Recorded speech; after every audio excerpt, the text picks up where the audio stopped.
Marion Swift não sabe que está grávida. Come on, Anne.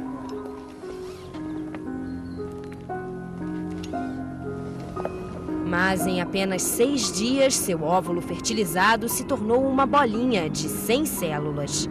Ele percorreu uma das trompas de Falópio e agora flutua livremente, descendo até a parede do útero. Essa bola de células contém tudo o que é preciso para formar um ser humano perfeito, mas sua jornada é repleta de perigos. Cerca de 75% de todas as gestações são interrompidas nos primeiros 3 meses, a maioria nos primeiros dias.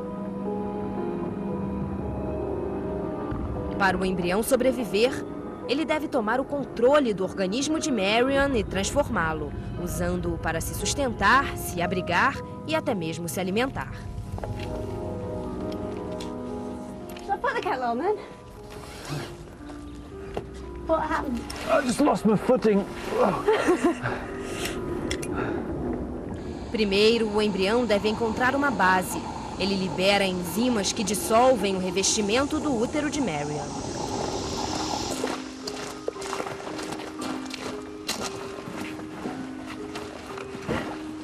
Cada uma das células que formam o embrião é um estranho invasor que contém não apenas os genes de Marion, mas também os do marido dela, Ian.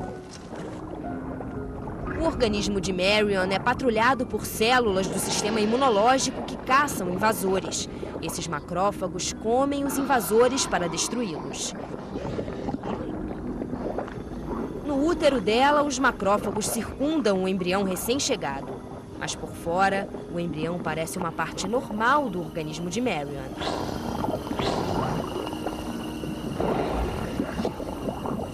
Convencidos pelo disfarce, os macrófagos seguem em frente.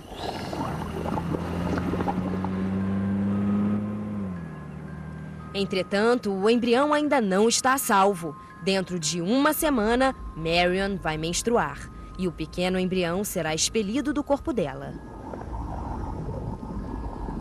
A única esperança é impedir o fluxo. Ele escava profundamente a parede uterina em busca de veias sanguíneas. Dentro da parede, ele libera um hormônio chamado HCG. O hormônio entra na corrente sanguínea de Marion e engana o ciclo menstrual.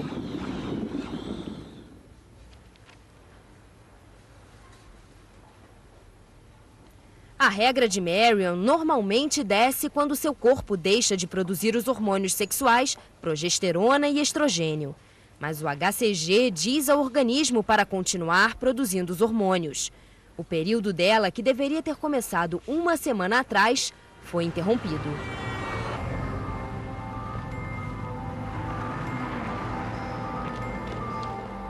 Embora o embrião não seja maior que um grão de arroz, ele já assumiu o comando dos sistemas que regulam o organismo de Marion.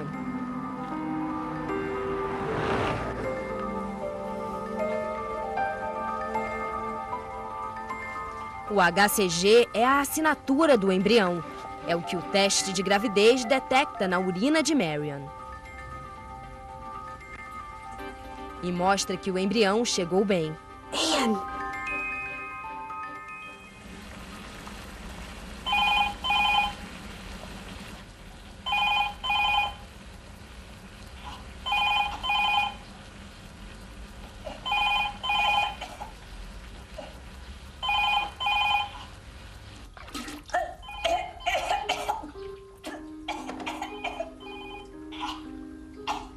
De agora em diante, o bem-estar de Marion fica atrás das crescentes exigências da nova vida dentro dela. O embrião continua a liberar HCG. Infelizmente, e ninguém sabe exatamente por quê, um dos efeitos colaterais desse hormônio é a náusea, principalmente durante a manhã.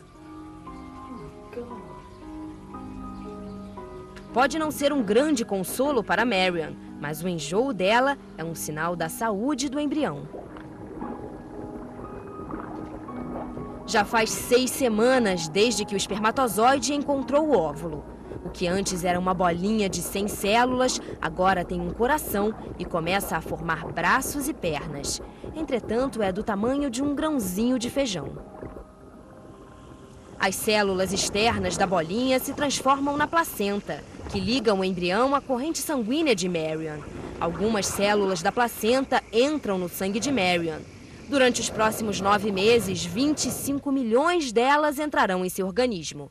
Por que fazem isso é um mistério, mas pode ser outro meio de forçar Marion a aceitar o novo hóspede. Agora, o embrião começa a preparar o corpo dela para a tarefa seguinte. Sick as a dog. Oh, look at me. I look like a porn queen. Os seios de Marion estão ficando maiores e mais tenros. Oh, no. Oh, look. Ela só vai amamentar daqui a 8 meses, mas eles já começam a formar as estruturas complexas que produzem o leite. You sure you're up to shopping? I'll be fine.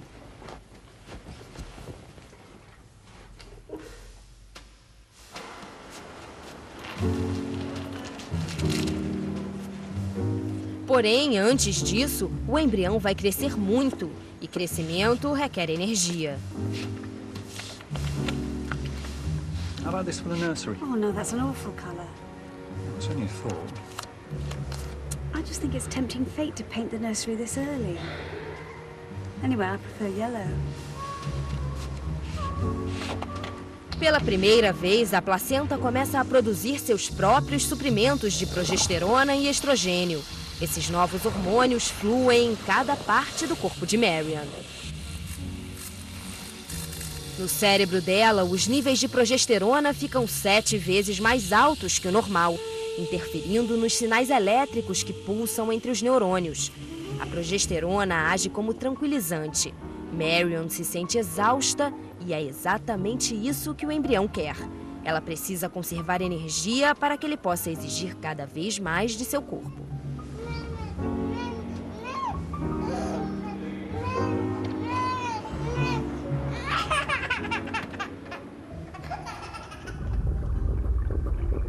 Com 9 semanas, o embrião adquire a forma humana e passa a ser chamado de feto.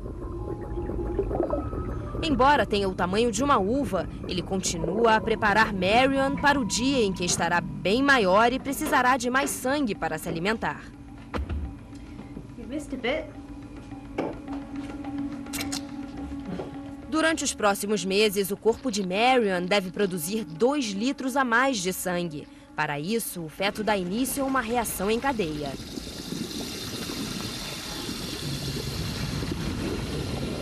Os hormônios na corrente sanguínea dela fazem as paredes musculares das veias relaxarem e se expandirem. A pressão de Marion começa a baixar. O feto aproveita a capacidade de autorregulagem do organismo. A queda de pressão faz Marion sentir sede. Os líquidos que ela ingere ficam retidos na corrente sanguínea. A pressão volta ao normal, mas o sangue está mais diluído do que antes. As fábricas que produzem os glóbulos vermelhos entram em sobrecarga até o sangue voltar a uma concentração saudável. Para bombear o sangue extra pelo corpo, o coração de Marion terá de bater mais depressa. Por estar trabalhando mais, o coração vai aumentar em volume e tamanho.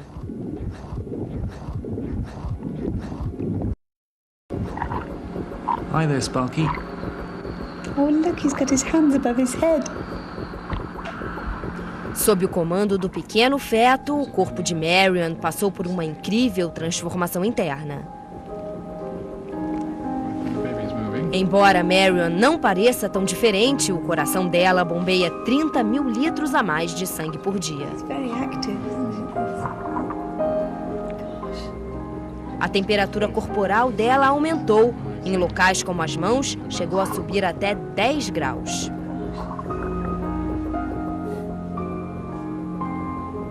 A pior parte da gestação de Marion já passou. O mais importante é que o organismo dela está totalmente preparado para alimentar o feto, enquanto ele cresce 100 vezes o seu tamanho atual.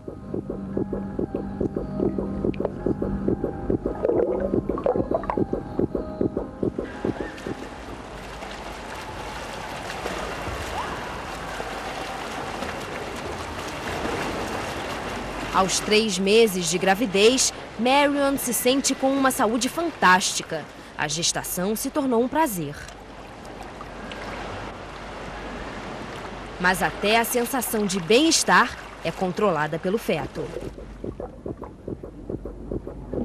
Durante os 9 meses de gravidez, ele produz mais estrogênio que uma mulher durante a vida toda, sem estar grávida.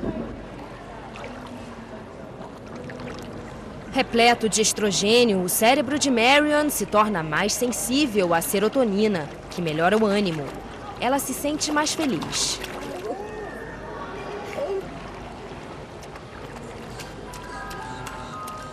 Ela não só se sente melhor, como também está mais bonita. Há mais sangue em seus lábios, o que os torna mais vermelhos que o normal. Cada fio de cabelo cresce mais grosso e mais depressa, adquirindo um brilho natural. Essa mudança pode ter um propósito. Ela torna Marion mais atraente para Ian, incentivando-o a ficar com ela até o final. Marion está prestes a mudar de novo, desta vez visivelmente.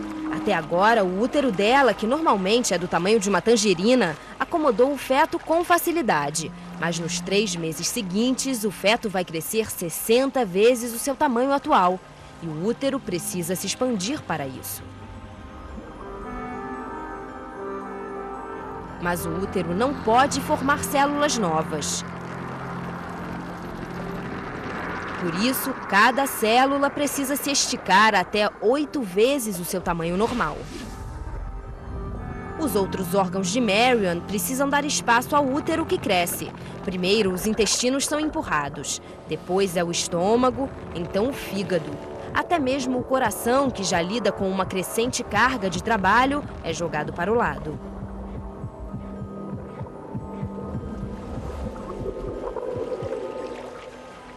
Aos 6 meses, o tronco de Marion está lotado.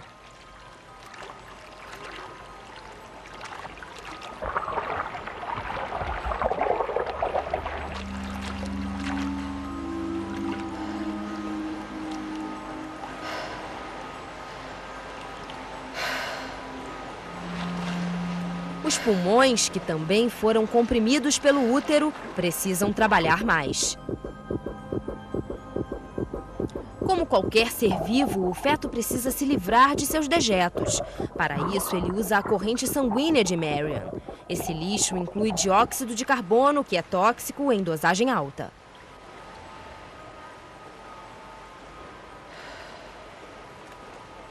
Para se livrar dele, Marion deve inalar e exalar 20% a mais de ar.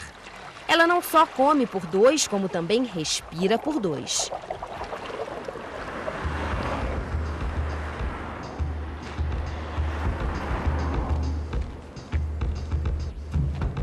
Além de pressionar os pulmões, o útero de Marion pressiona a bexiga. Portanto, ela frequentemente tem a sensação de que está com a bexiga cheia.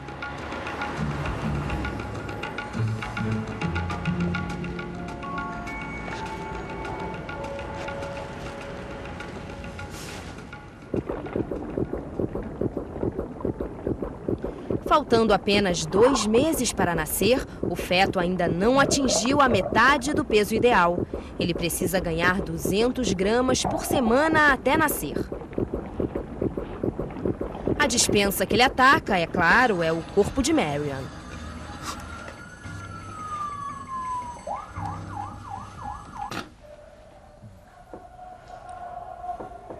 O feto precisa de cálcio para enrijecer os ossos. Marion está comendo bastante, mas não é o suficiente para o feto. Ele procura um antigo depósito de cálcio, o esqueleto dela.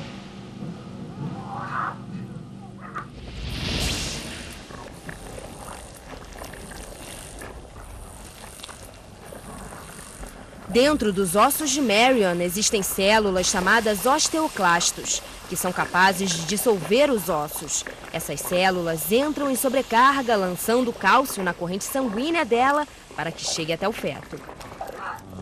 Marion não se sente mal, mas seus ossos estão mais fracos que o normal. Ian, when do you think we'll get the nursery finished? Well, not now, darling. We're at 3 o'clock in the morning. Sorry. Além de retirar cálcio dos ossos dela, o feto também se serve das proteínas de seu sangue. Sem essas proteínas, líquidos passam pelas paredes de suas veias e entram nos espaços entre as células, fazendo-as inchar como fluidos, principalmente nos pulsos e tornozelos. Nos pulsos, o inchaço comprime nervos, deixando suas mãos e dedos um pouco amortecidos. Sorry. Where are you going? Wait now, I might as well go and do the nursery. Don't be silly. Come back to bed.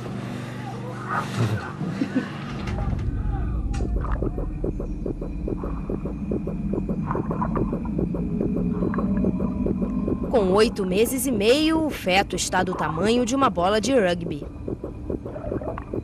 Está fortalecendo os músculos, praticando chutes ocasionais. What are you doing down there, Sparky?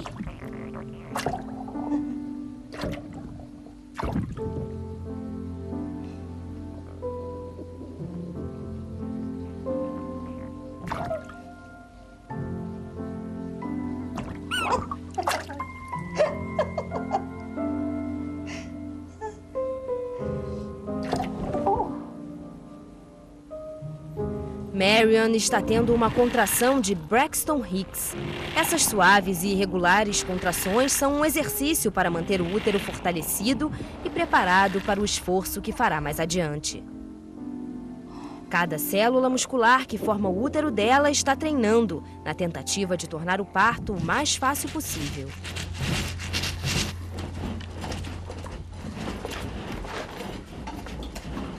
Durante 9 meses, o corpo de Marion forneceu alimento e abrigo para seu feto. Agora ele fará uma exigência final do organismo. O feto dá início ao seu nascimento. Entretanto, ninguém sabe exatamente o que o faz escolher o momento. Uma teoria diz que é simplesmente a fome. Ele está tão grande que o corpo de Marion não consegue satisfazer seu apetite.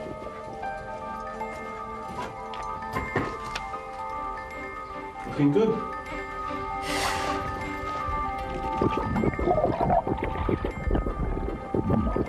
Em seu último ato de controle sobre Marion, o feto envia um sinal químico. O hormônio oxitocina é lançado do cérebro dela e do cérebro do feto para a corrente sanguínea dela. Ele se liga às células musculares do útero e as faz contrair violentamente.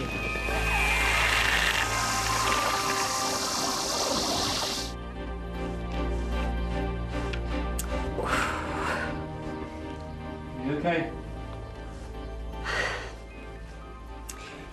Yeah. I think I'll just go and lie down for a bit.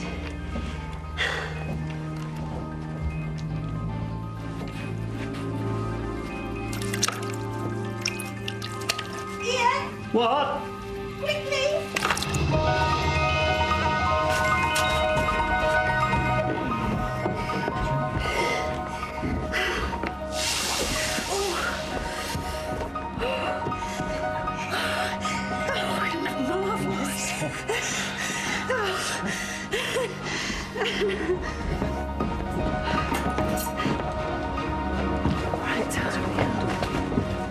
Cada vez que Marion tem uma contração, o colo do útero se dilata um pouco mais.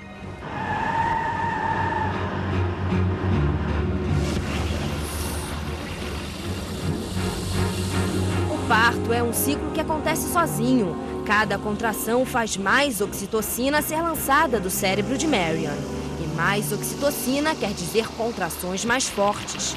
Quando o trabalho de parto começa, não pode ser impedido. Ele pode apenas se intensificar.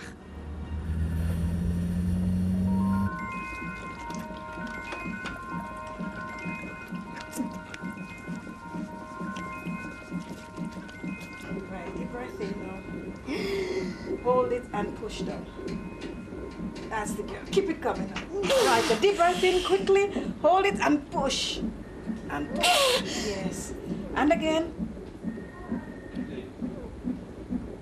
O colo uterino de Marion demorou 12 horas para se dilatar totalmente. Agora ela pode empurrar a cabeça do bebê para o canal. Again. deep breath in, hold it, and push. Yes, come on. Deep breath in, hold it, and push down. Push down. Push down. Don't bend my legs so much. I feel like a frog.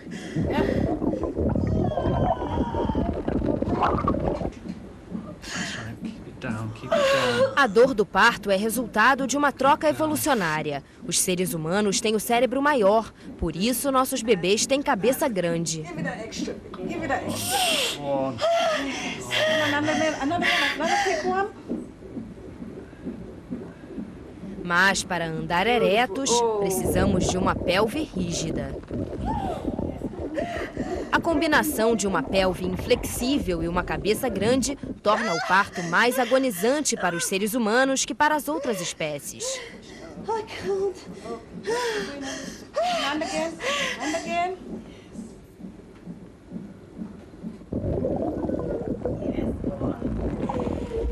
Nunca poderemos saber o quão traumático é o parto para os bebês, mas tanto o cérebro de Marion quanto do feto liberam doses maciças de um analgésico natural chamado endorfina.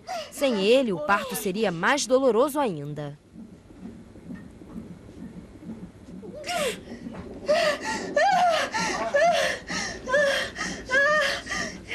It's still going. Push.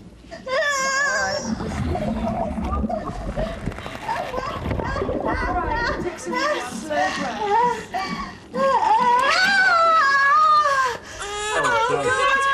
It's a girl. The girls and boys. Oh my God. Oh, hello. No problem. Oh, darling. There you are. Oh, God. Well done. Oh, she's enormous. Oh, you're so big. Oh, hello. Look at her.